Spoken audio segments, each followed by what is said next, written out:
Le renouvellement du contrat d'énergie, qu'est-ce que c'est? Au moment de renouveler ces contrats, plusieurs questions se posent. Tout d'abord, il faut avoir en tête que lorsque l'on paye sa facture d'électricité, la moitié du montant revient au fournisseur pour les quantités consommées. Ensuite, un quart revient à un opérateur de l'État, Enedis en l'occurrence, pour l'acheminement de cette électricité. Le quart restant correspond à des taxes diverses qui reviennent directement à l'État. L'évolution des tarifs.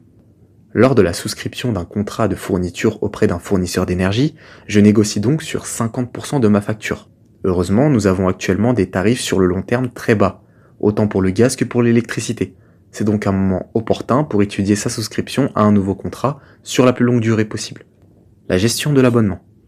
Pour les parts restantes de la facture, il est aussi possible d'optimiser l'acheminement qui, pour rappel, pèse 25% du montant total. Pour ce faire, il faut ajuster sa puissance souscrite selon votre profil de consommation réel. Cet exercice n'est pas automatiquement réalisé par votre fournisseur, il faut donc se rapprocher d'acteurs en mesure de réaliser ce recalcul. Aura, c'est une solution adaptée par exemple. Les changements de contrat. Plus généralement, lors des renouvellements de contrat, plus on se rapproche de la date de clôture, moins on a de poids dans la négociation.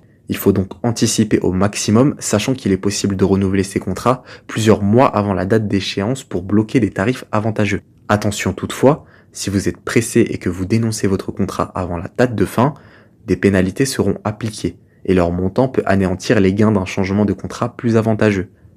Ici encore, soyez vigilants sur cette clause lors de la souscription et faites-vous accompagner. Le partenariat Horace et Medef Vendée est là pour vous aider.